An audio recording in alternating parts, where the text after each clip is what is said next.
Ladies and gentlemen, boys and girls, welcome to the national finals of TCS iON IntelliGem 2021. Before we progress to the contest itself, can I request and welcome Mr. Mahadevan from TCS iON to set the... Thank you. A big hello to everyone. It is a tremendous pleasure that I welcome you all to the grand finale of the TCS iON IntelliGem 2021. It just looks like yesterday, but we are at the final stages of the third edition of this contest. When we started, we had two goals in mind. One, how do we enable the skills and competencies young learners of today need, what everyone talks about the 21st century skills. And two, how do we work with the school system to really see how these can be integrated as part of everyday learning. First, let me congratulate all the finalists who are here. You all have reached, after 3 rounds, competing with the thousands across the country, the best who put their foot forward, but not necessarily in the bestest of the circumstances, I believe. Given the challenges in terms of the pandemic, in terms of the way we had to reimagine the way we study, the way we work. In fact, we had to reimagine the contest. We reimagined every single aspect of this contest to ensure that you all stay home, stay safe, and still be part of the 21st century skills domain. When we started the reimagination, we wanted to ensure that we have a model which is ready to go global. Reimagining every aspect of this contest helped us come to a situation today where you might not be competing with just the best in the country, but best around the globe very soon, maybe in the very next year. All of this would not have been possible without the active participation and enthusiastic support from schools and students. We are happy to tell you that schools from 180 plus cities and towns of the country, spread over 27 states, participated. A big thank you to each and every one of you who took the initiative to encourage your young learners to be ready for the future. Today, we have in front of us 50 of the young gems who are going to compete for the final stage of this, for the national crown of TCS iON IntelliGem. Till now, I hope you all had a very good experience, and hopefully the last stage is going to be yours. So all the best, put your best foot forward and ensure that you are at your articulate best, creative best, and also empathetic best. Best wishes. Thank you. Thank you, Maha. So friends, your host today is Asia's only woman quiz and knowledge show host, author, speaker, and alumnus of NITK Surathkal. She has over the last decade become a favorite with the schools and colleges across Asia. Please welcome your host, Miss Rashmi Furtado.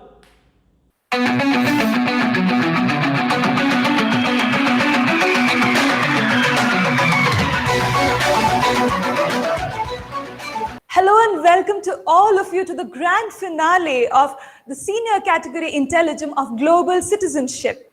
We have multiple students who have taken part, over thousands of students who have taken part in this IntelliGem, and after multiple grueling rounds, we have our top 6 finalists with us here today.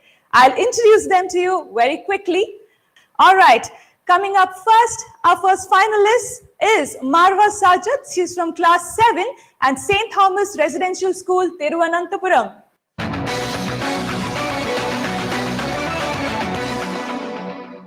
All right, that's Marwa for you.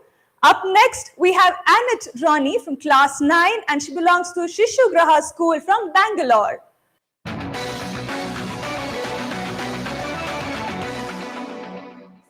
Praha, we have Harshvardhan Vaibhav. He's from class 9 and he's from Sanjay Gautawat International School, Kolhapur.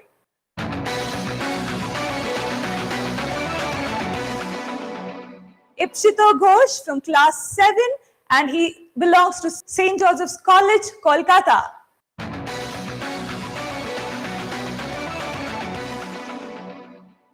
Sai Charan, he's from class 8 and he belongs to National Hillview Public School, Bangalore.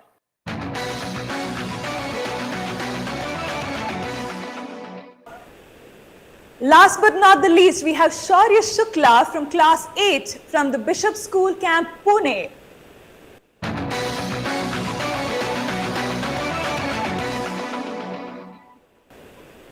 Joining us are two judges for the day, Mr. Timothy Franklin and Mr. Nagesh Rao. Both of them are here with us today, and I will give a in-detailed introduction of theirs towards the end of the event.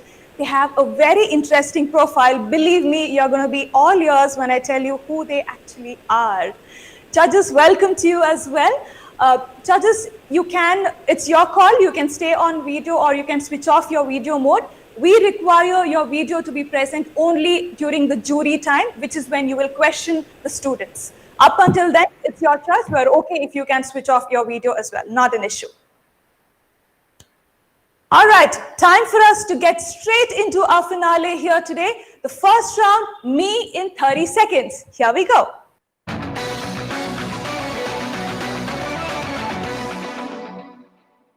The event is about global citizenship. And me in 30 seconds is all about these students introducing themselves in the context of global citizenship. Let's see what these students have to say. Marwa, you're up. My name is Marwa Sajid and I was born in a small village in Kollam but brought up in the capital city of Kerala, Trivandrum. Having had the opportunity to study in an international school till 6th grade, I was able to interact with people from different countries and cultures. My early reading habits, the news, the newspapers, and the programs I watched shaped my thinking into accepting diverse cultures. I consider myself a global citizen and wish to promote it further by serving my nation, the world, through the United Nations. All right, wonderful. That's Marwa for you. Coming up next, we have Annette. Go on, Annette. Your 30 seconds start now. Thank you. My name is Annette Ronnie and I'm a student of Shishugura High School. I am fond of solving social problems using science and technology, and my recent achievements include a semi-finalist position in the Global Technovation Challenge and a national finalist in the Science Society of India Fair for my project on microplastics. I also volunteer at an NGO called SFS and teach underprivileged students, as I believe that education is the path to a more aware, equal, and moral community. I strongly believe that art transcends all cultural barriers and like to express myself through the classical dance form of Bharatnatyam, which I have been learning for 4 years. Right, thank you, Annette. Coming up next, we have Harshvardhan. Your 30 seconds starting now. Good evening, all of you. My name is Harshvardhan and I am a student of Sanjay Gautawat International School, Kolhapur. I would like to recite a poem to tell you about my qualities and how I am a global citizen. Always a quizzer, now a debater. Once a part of delegation, I am a protean. I belong to the kingdom of humanity. Peace and love are my identity. Freedom is my ancestral root, and democracy is the language I speak. I have no color or ethnic boundary. I am a global citizen. Thank you. All right, introducing himself in the form of poetry. That was Harshvardhan for you. Coming up next, we have Ipshito Ghosh. Go on, Ipshito. Whenever our brain sees the word global, it associates it with famous, well-known, or renowned across the globe. But we often miss the word citizenship. Global citizenship doesn't mean that you have to do something big or you have to continuously look at what we call the bigger picture. I am Ipshito K. Ghosh of class 7B of St. Joseph's College, Kolkata, and I would just like to say that instead of continuously looking at the bigger picture, why don't we try and erase the small wrinkles which make up the bigger picture? It might be clearing the garbage in front of your house or planting one tree. But even that one tree can reduce carbon dioxide levels by 0.001%. After all, what Robert Hooke said those many years ago after discovering the cell stands true to this day. It is ultimately the small pieces which make up the bigger picture. Thank you. Thank you, Ipshito. Following Ipshito is Sai Charan. Go on, Sai Charan. Your 30 seconds starting now. I am Sai Charan of National Hillview Public School in Bangalore. I believe that a global citizen is a person who understands the fact that we are all humans and the reason that is we are humane. A person who is able to transcend cultural and ethnical boundaries and understands the fact that we are all same and everything affects us. A global citizen is a person with moral values such as caring, selflessness, and the ability to adjust. I have these values and I believe in these thoughts. Thenceforth, I am a good global citizen. This is me, Sai Charan. All right. Thank you, Sai. Then next we have Shaurya. Your 30 seconds starting now. Good evening, all. I'm Shaurya Shukla, a student of 8th grade in the Bishop School Camp, Pune. In my 13 years of existence on this planet, I have developed a passion for travel and learning. I have learned that when you feel connected to everything, you also feel responsible for everything, and you cannot turn away. Thus, I aspire to be a global citizen with belief and possibility. Thank you. Thank you, Shaurya. We have just completed their introductions, and I already feel I would not have been able to introduce myself at their age if I was in their place. Well done, kids. Let's quickly get down to round 2 of this final here today. Round 2, your thoughts. Here we go.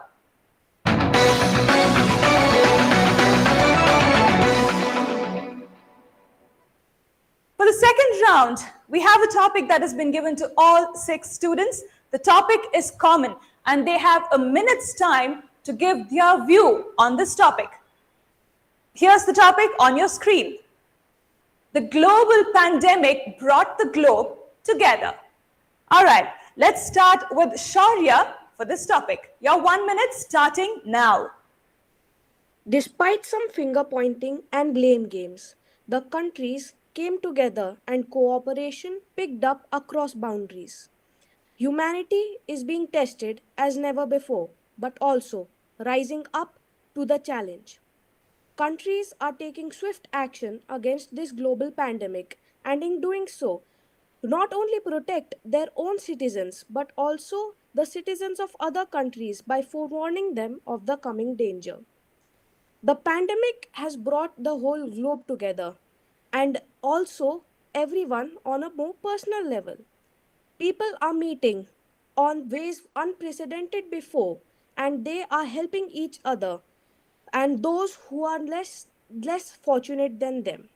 So even though this pandemic has brought a multitude of problems like being unable to see each other in real time, but if we all look carefully, there will always be a silver lining. Thank you. All right, thank you, Shaurya. Up next, we have Sai. Well, I would just like to say that history has taught us time and again that when a global crisis arises, it is up to the people of the world and the nations to come together to fight it. And this unity was truly provided by this global pandemic of the coronavirus.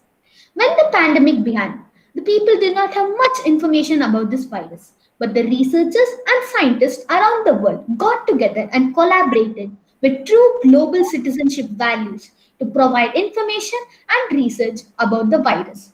The people of the world got together in one unified strength to help their fellow citizens who are stuck in the crisis or who have been affected by the crisis. May it be India providing hydroxychloroquine to the United States or sending nurses to the United Arab Emirates for better healthcare. This was the unison which the pandemic provided. During this pandemic, the largest of foes became friends. Israel and Palestine got into a mutual agreement to solve the coronavirus. This is the unifying strength that the pandemic has got. Therefore, I would like to refer to this pandemic as the great unifier of mankind. After all, it has only brought us together in one unison and one strength as a global family. Thank you. All right, thank you, Sai. Up next, we have Marva. Your 1 minute starting now.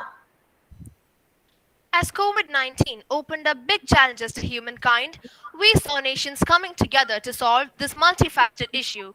In its initial stages, immediate lockdowns were declared, and countries had to make special arrangements to move people stranded in different parts of the world to their home countries and to move cargo, ensuring that essential items were available throughout the world. The socioeconomic impacts of this pandemic had the socioeconomic impacts of this pandemic really created a huge decline on industrial production, tourism, employment, etc. Nations support each other through stimulus packages, removing bilateral issues. With nations shared their nations shared their medical policies and also supplied medical kits to other regions which were needy. Thus, this global pandemic really brought nations together. All right, thank you, Marva. Up next, following Marva, is Ipshito Ghosh. The global pandemic brought the globe together.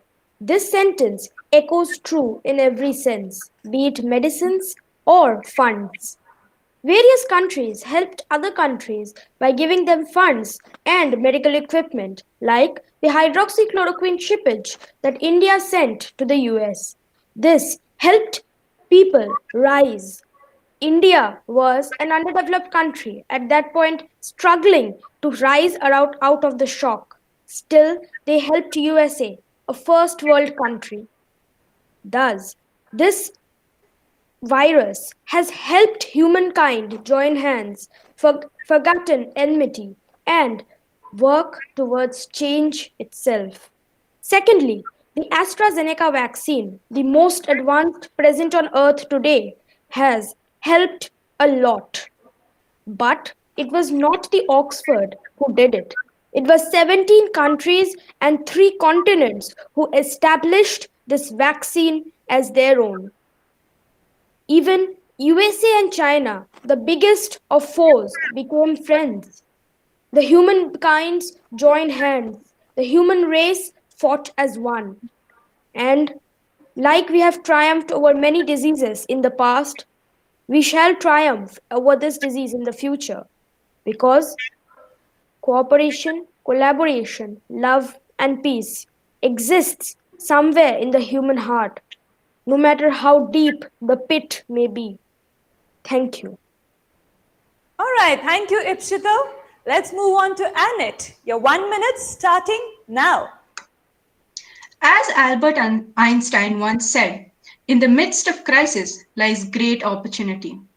One such crisis was the COVID-19 pandemic that demonstrated the interconnected nature of our world, and that only by acting in solidarity can we save lives and overcome the devastating impact of the virus. Everyone united behind one cause, from individuals doing their bit by providing food to the needy, to large companies like Zara and Chanel changing their manufacturing line to mass-produce sanitizers, masks, and PPE, and also countries sending relief to each other. The rapid development of the vaccine could only be achieved by collaboration between academia, industry, policymakers, and public health bodies. Such collaboration was unlike any in history. We saw humanity at its best this year, with people shedding their social and cultural differences to provide assistance to each other, and a reduction in inequalities, with governments providing indiscriminate care to all people. All right, thank you, Annette. And finally, we have Harshvardhan. Your minute starting now. All countries have been coming together, and even traditional enemies have been forgetting their differences, and they have been pooling their resources to fight this COVID-19 together. In January, the European Union sent protective equipment to China, where the pandemic began. And when the pandemic worsened in Europe, China helped it again by providing PPE kits. China, Cuba, and Russia sent medical teams to Italy, which was the most affected country by COVID 19. With people constantly in their homes, the influence of social media increased, and with this, the world got more connected, and it came even closer than ever. Even Jack Ma donated test kits, face masks, and PPEs to all African nations and improved relations with them in this way, bringing them closer. In these ways, the pandemic brought the world together. All right, thank you, Harshvardhan. I think it's safe to say gone are the days when only adults followed global events. Today, our kids not just follow it, they have their own perspective to bring to the table. All right, let's move on to the debate, which is our next round. Here we go.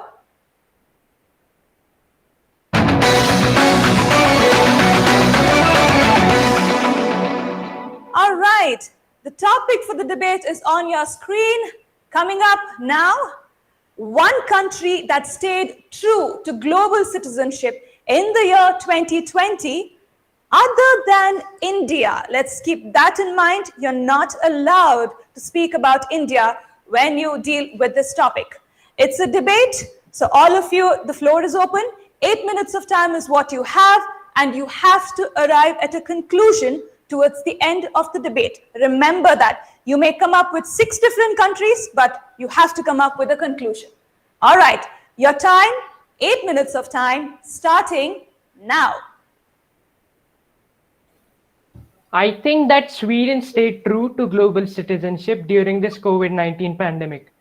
No health system is stronger than its weakest link.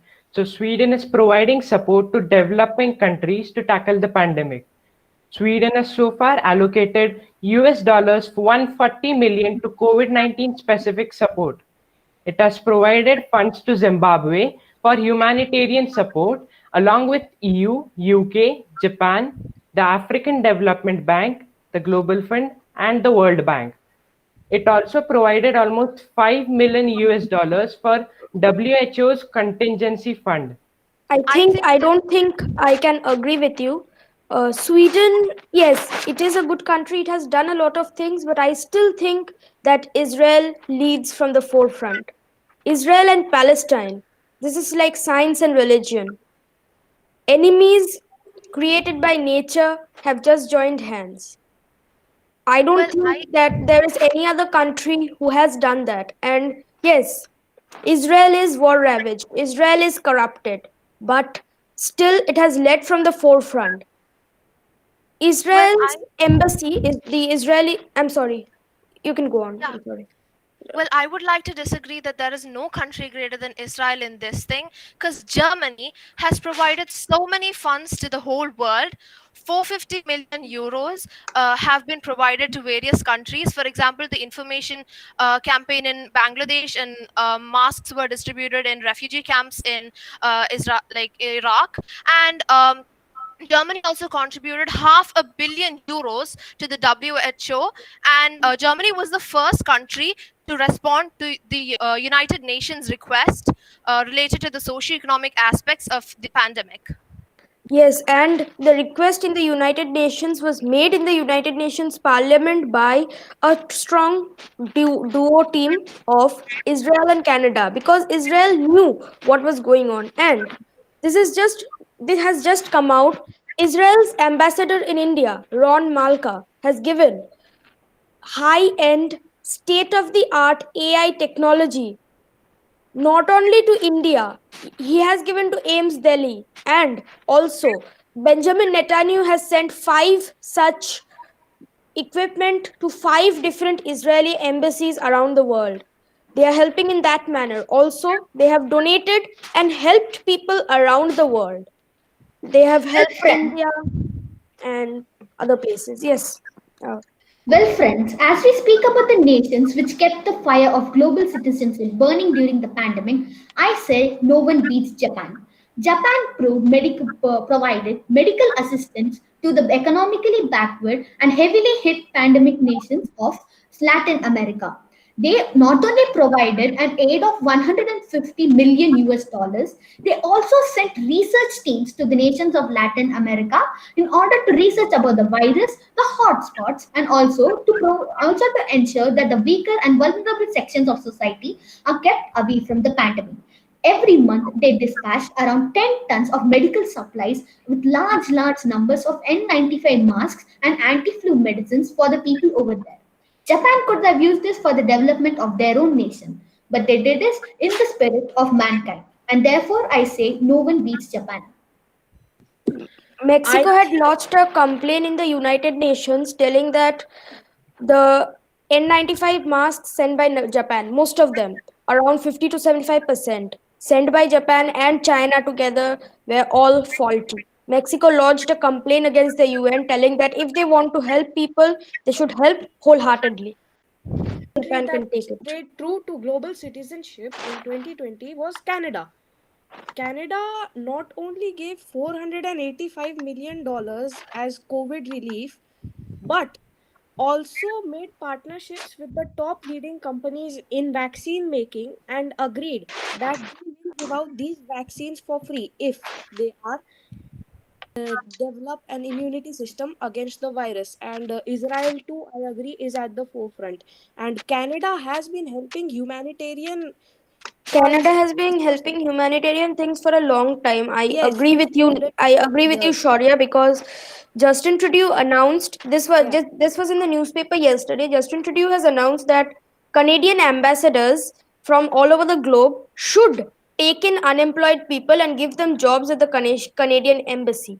So Yes. yes, he's Especially. help. They are helping a lot My Yeah. because friends, I would also like to bring in my beliefs as we're talking about Canada. My belief is also that Canada was the best example of a good global citizen in this Yeah. testing year for humanity, especially since it offered complete religious freedom and human rights and gender equality to its citizens.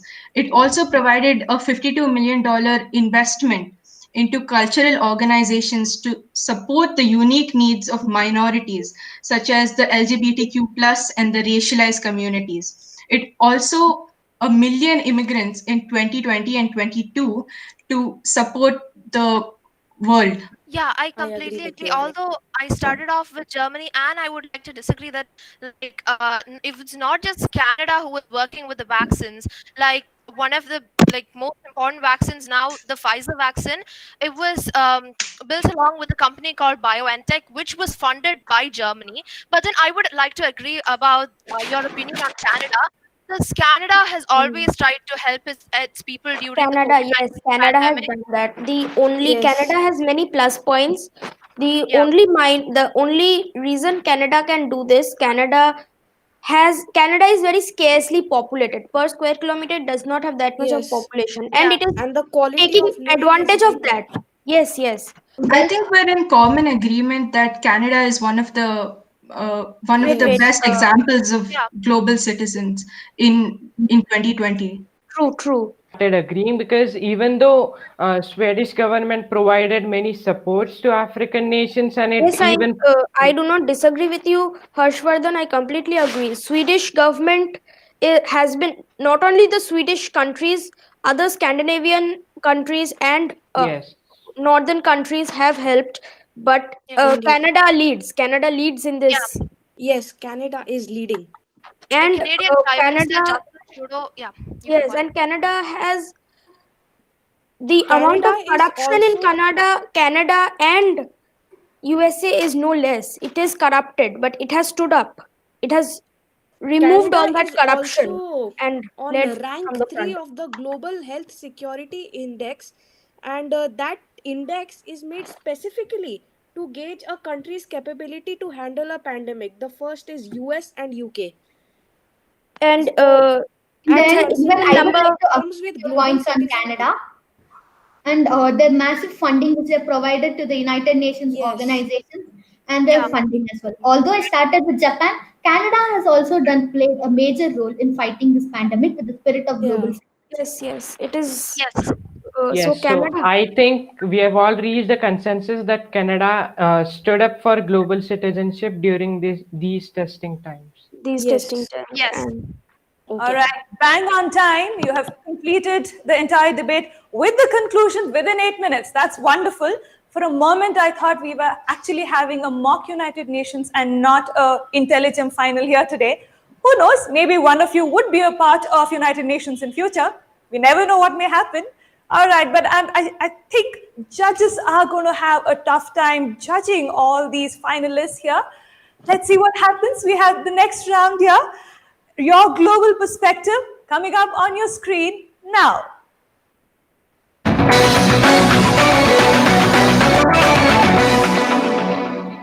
All right. The premise of this round is that after the pandemic that the entire world has gone through, the world has realized that we need to create a council of world leaders who work towards preparing the entire world towards the future problems that might impact the entire globe. The kids have been told that they have to imagine that our judges here today is the council. They are the council of the world leaders, and they have been given 6 different focus areas. And their job is to convince this council that the topic that has been given to them is what the council should select as their focus area for the year 2021-2022. All right. You have 1 minute of time, finalists, so keep that in mind. 1 minute to convince this council. First up, we have Shaurya, and the topic for Shaurya is privacy laws. I would like to quote Jackie Spire. Privacy isn't negotiable. It is the right of everyone. In the information age, where data is available everywhere and quite easily, a little bit of privacy goes a long way. Privacy laws are the laws for the future, the focal point for the future, because of the sheer digitalization of this age. We need to give out information for everything. The companies need information for everything, and who is to say that they won't use our personal informations for their own gains? The only thing stopping companies from doing that is the very strict privacy laws. And even then, with those strict privacy laws, companies are still getting away with data theft, identity theft, and a few select hackers and so on do that too. Recently, since WhatsApp changed its privacy policy, it caused an uproar amongst people because they were afraid that it might barge in their privacy. So privacy laws are important, and because of the sheer digitalization, I repeat, and this example of WhatsApp only reinforces my point. Everything is online consultations, online chatting, even this final is online, and a select few people who can get through the Olga algorithm set up by companies can use it for their own gain. So that is why privacy laws must be set up as strict, very strict and strong, so that companies may not be able to get away with this.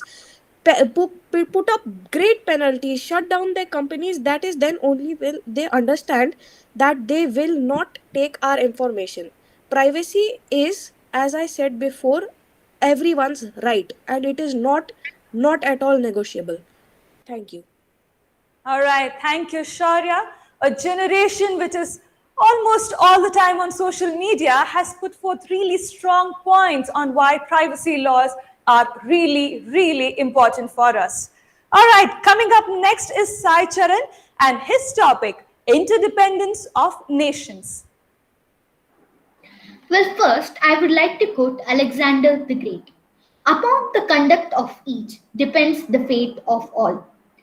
With the words of a man who was a global citizen in his own way, I would like to tell that how interdependence of nations is going to be key and should be our motto for the year of 2021. When I mean interdependence of nations, I mean it in a positive way. When nations come together in collaboration in one unison stronger than ever to make each other's strides and each other stronger and better. When we see in 2021, we have major challenges coming up as the world embarks on a large vaccination drive to get all the people of the world vaccination.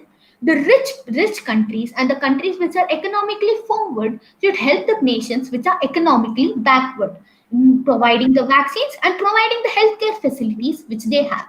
As the economies of the world have crumbled during the pandemic, we must come together in strong interdependence, in strong collaboration to make sure that the economies of our fellow countries are good.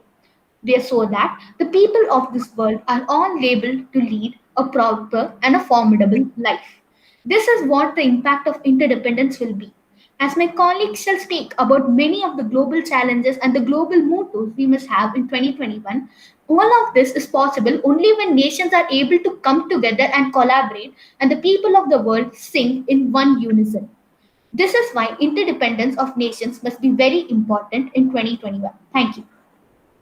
Thank you, Sai. Coming up next is Harshvardhan and his topic, accountability to justice. Accountability to justice is a sense of responsibility that everyone has to bring justice to the victims of crimes and bring criminals to justice. All are equal before the law, which was one of the principles adopted in the Universal Declaration of Rights, is one of the most important and fundamental rights of a human.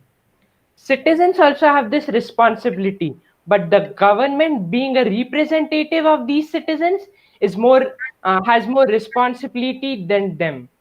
The Hathras incident in India was a grim reminder that we are failing to address this issue. The corrupt politicians, bureaucrats, law keepers, and media channels of our times have bled the entire world and have surpassed the very notion of accountability itself. The soul of democracy is dying, so save it before it is too late. Thank you.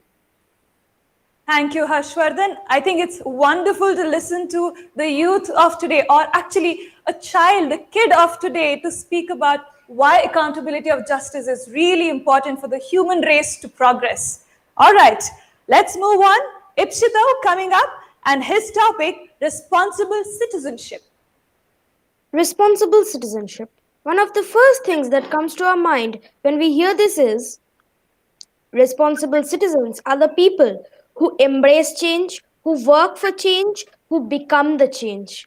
Yes, change is something very important in responsible citizenship, but as a concept, it is not that simple. One of the first and most important things is people need to change. The most used maxim of all time states nothing is permanent. The only permanent thing is change. And we need responsible citizens because alone we are but a drop of water. Together we are an ocean. We are an ocean of engineers of change who can bring about real change in the society. Secondly, having responsible citizens in a society contributes to the well being of the society, education wise and health wise. Responsible citizens educate fellow citizens about rights, capabilities, legalities, and responsibilities. This leads to a well balanced and well administered society. Thirdly, having responsible citizens in a society contributes to betterment of the values of the society. We have a peaceful coexisting society with a strong foundation of values, respect for each other, and cultural appreciation. That quote stands true in every way. We all have different inspirations, different ways, and different methods. But we have one sole goal to make the world a better place. Thank you. All right, thank you, Ipshito. Coming up next is Annette and her topic, responsible media. It is common knowledge that light travels the fastest. But in today's times, it would not be wrong to say that media travels even faster. In this day and age, when access to media is so widespread, responsible and reliable media is the most crucial agenda to take up.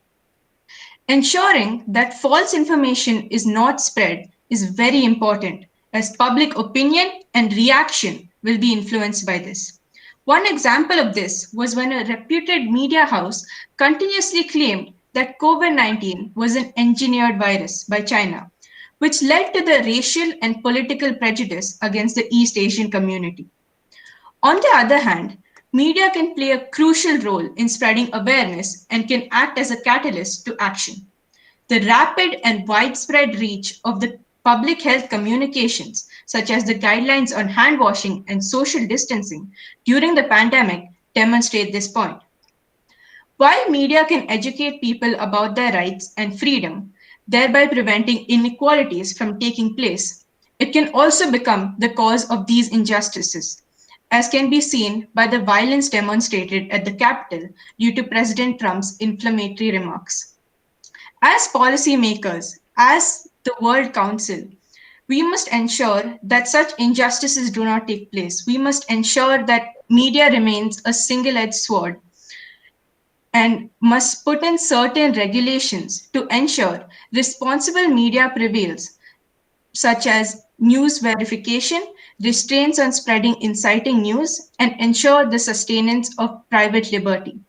I'm sure my points would be enough to convince you to take up responsible media as the agenda for the next year. Thank you, Annette. And completing this round is Marwa. Her topic, education to all. Education should be given prime attention in the post-COVID scenario.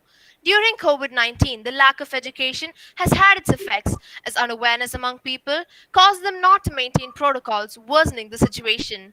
I would like to add here that there is a high correlation between education and the overall development of a nation.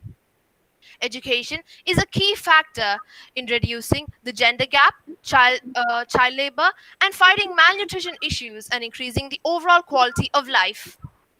Focus in improving education and its infrastructure in developing countries like India is very important, as India's literacy rate is at 74.04%. The enrollment rate in senior secondary is at 73%, but when it comes to higher education, it is only 27%. The dropout rate of especially girls is something to be tackled. In underdeveloped countries, the statistics may startle you. The lowest literacy rate in the world is that of South Sudan, and it is at 27%. Thus, it is mandatory that the world focuses on educating its citizens. Okay, thank you, Marwa. Some very interesting perspectives that we have received from all our finalists here today. Let's now move on to the last round of this finale, jury time. Here we go.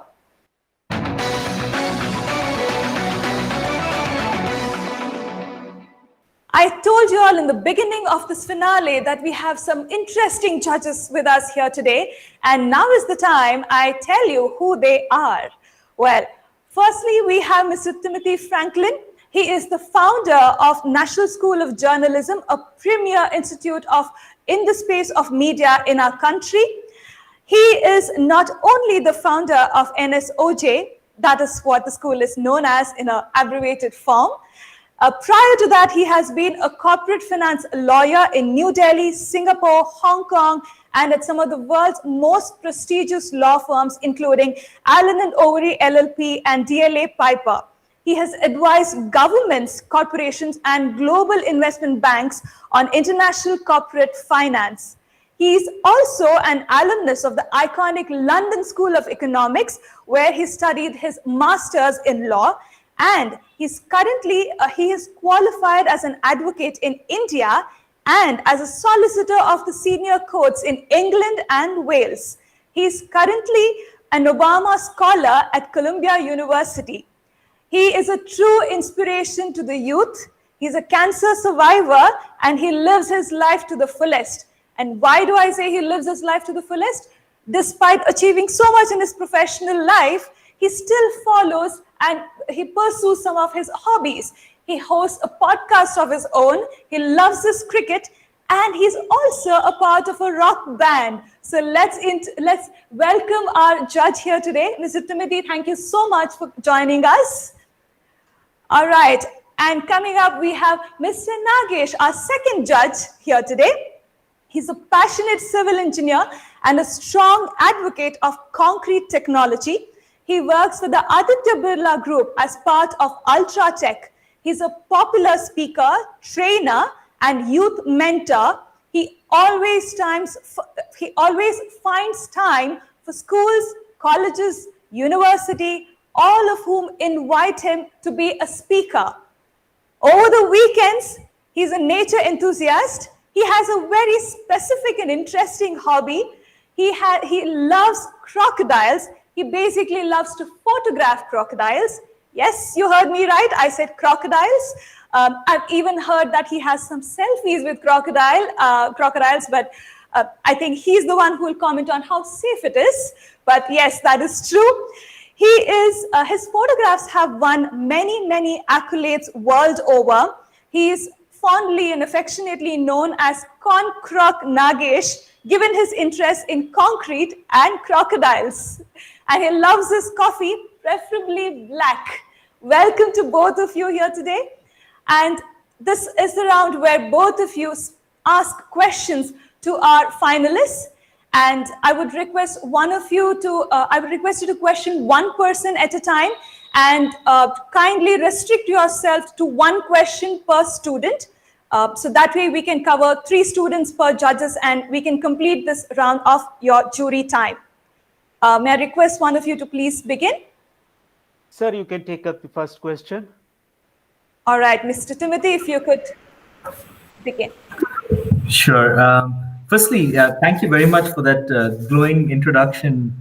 And it's such a privilege and a pleasure to listen to all of you. Incredible how much I've learned listening to you. And my question is to Sai Charan. You talked about the interdependence of nations. And what I'd like you to comment on is the role of the World Health Organization. How do you think the WHO performed during the pandemic, and what lessons do we have for any future pandemics in terms of the WHO's role in global leadership? Well, the WHO's role in global leadership and towards the pandemic is very important, as they're the global body which oversees the health organization and helps to overcome the diseases and the various problems related to healthcare across the world. When it comes to the pandemic of 2019, the WHO played a very large role by bringing the nations together, by appreciating them for their efforts, by starting the various funds to help the other nations around the world. They have also made sure that they have the nations helping each other. The vaccines which are being tested by WHO, so that the other nations around the world can receive it, other than the nation which has created it. The WHO plays a very pivotal role. Where the WHO lacked during the pandemic was that they could have informed the nations of the world quite early, before the pandemic really struck in. They could have told us and they could have informed us way before. By the time they had told it, it was quite late, and this crisis could have been avoided if the WHO had informed the people of the world earlier. Thank you. Sir, you can ask the next question so we can alternate. Okay. Mava, this question is for you. It was very interesting to listen to all of you, as my colleague told that it is very difficult to see so much of observation done by you people. But Mava, I like the way you told about the focus that has to come on education. Now, how important it would be to come at a common platform for education of youth of your age, especially before we get into a professional or an advanced study. How important do you think it should be? So a common platform for education, like where everyone studies in a common syllabus, something like that, sir? I didn't get your question. See, not the syllabus, the policies in which we will prepare our students of your age, because we are not getting into a graduation level or something like that. But what you think that how well all of us as a world can come out into a common platform, we prepare our students to live their life and be self-sufficient kind of thing. There are so many things that you yourself have told. Okay, sir. So I think all citizens should be given. So a lot of people see education as what one learns just for what the profession is. Like in many countries, such as like many European countries and in the US, one can choose a defined path for the education according to what the profession wants to be. But then I think education is something different. You should learn everything. Education is something you need to live. So everyone should be taught, like some schools give importance more to science and maths, but then and some give more to values. I guess education on a common platform should be given equally to the able, to the disabled, to girls, boys, to the rich and the poor, everyone, such that they learn, like they build up their innate values, and also learn enough science and math to live. And after getting a bit more deep into studies, they can specialize a bit more onto their profession. All right, thank you, Marwa. Mrs. Timothy, I think you can ask the next question. Okay, great. My next question is to Annette, and Annette, as someone who runs a journalism school, I was really happy to hear some of your thoughts on why we need to have a responsible media, and I hope you can be India's Greta Thunberg and get that message out, so that our anchors can cool down a little bit and take your advice. Now, there's always a challenge, there's always a tension between your right to express yourself and the right to regulate the media in a way that media can be responsible. How, and this question hasn't been settled, it's a global question. How would you try to help reconcile these competing interests? Thank you, sir, for your question. So, media is a very important tool of the 21st century, as its outreach is so widespread that we can get communication, and we get communication across, and we can get people to act. I believe that putting restrictions on everything that the media does is it's not valuable, it's not right either. But making sure that the media is held accountable for what they put out, what message they send out to the citizens of our world is very important. And I think the freedom to express their opinion and their own personal biases should be kept aside, and instead they should focus on responsible reporting with verified news. All right, thank you, Annette. Yes, sir. Mr. Nagesh? Yeah, I would go to Mr. Ishpito Ghosh. I like the way you went about to say what is required. It was like a step-by-step approach. Like, yeah. But now tell me, now things are now in a different logic. I hope you can understand, otherwise I'll simplify my question later on. The kind of free for all that happened in the beginning of the pandemic, and now you had a step-by-step reconstruction methodology.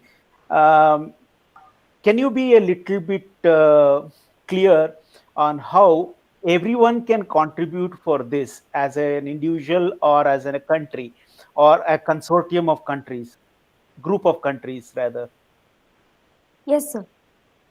So, sir, every individual can contribute in everything. If we take global warming as an example, global warming is the first and foremost supranational problem we need to deal with. If we take global warming as an example, the global warming charts are created taking in mind the 193 countries which are a part of the UN. Out of the 193 countries, one country is India, and out of the many states in India, one state is West Bengal, and out of the many cities in West Bengal, one city is Kolkata, and and I or somebody else is one citizen of Kolkata. So even if you plant one tree, it will have an impact on the major charts. No matter how small it may be, there will be an impact. In that manner, everybody can contribute in some way or another. Thank you, Yes. Ipshito.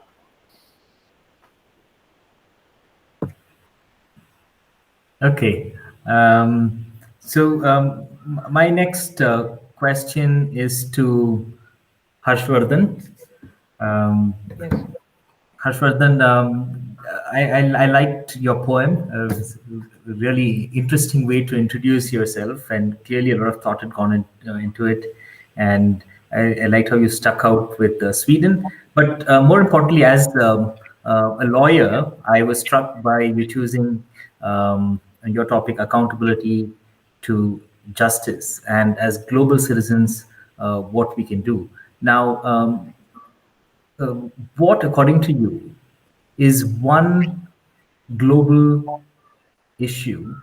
It could be security, it could be privacy, it could be intellectual property theft, it could be climate change. One issue which requires the world to come together and hold nations accountable um, for that issue. So, if you could be specific, if you can just name a country which you think is responsible for something and how the world can come together to hold them responsible and accountable, that'll be great. Okay, sir. So the problem I think is that today's problem is climate change. So US has been the largest producer of carbon dioxide and other greenhouse gases, and it actually has a lot of industries in it. And with the Donald Trump administration during the time of 2016 to 2020, he promoted more on oils and the petroleum products.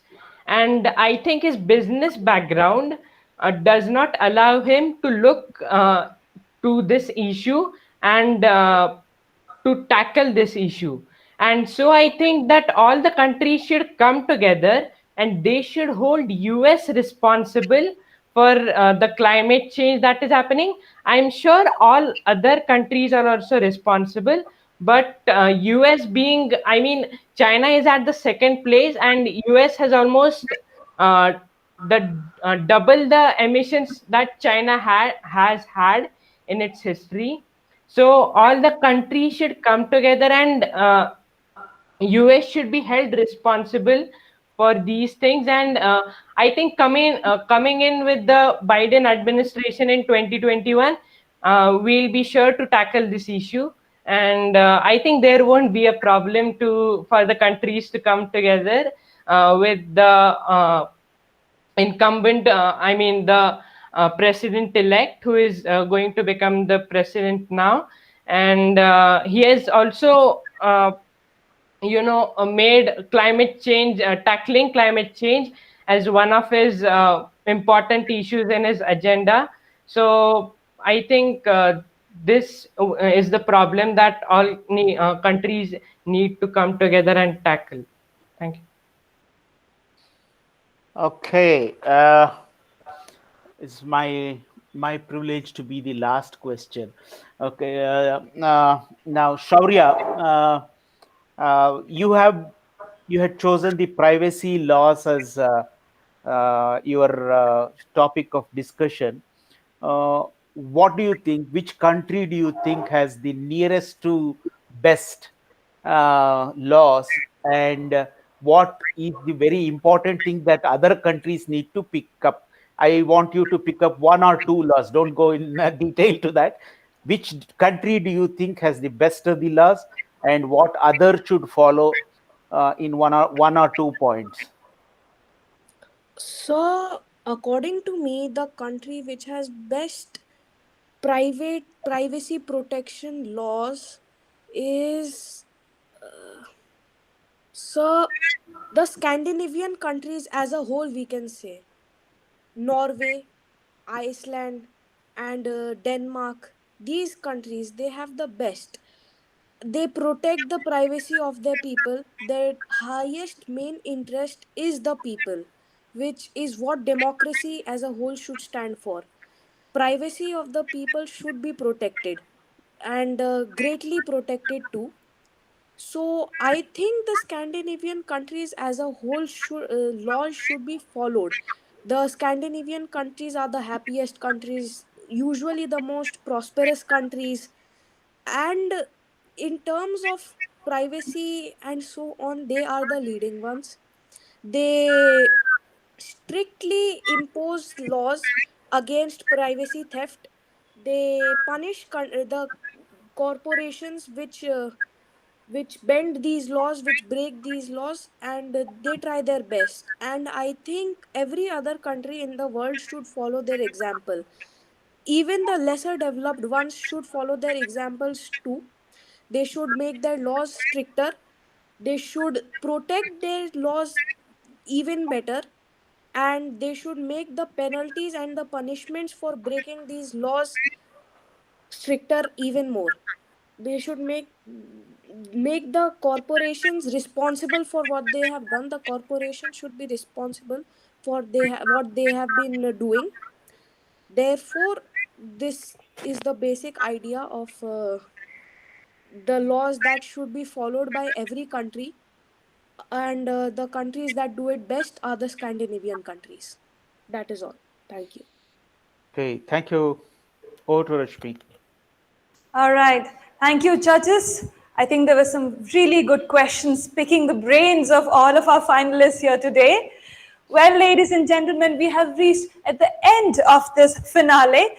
You stay tuned. There are many more IntelliGem finals coming up. Stay tuned and watch all of them.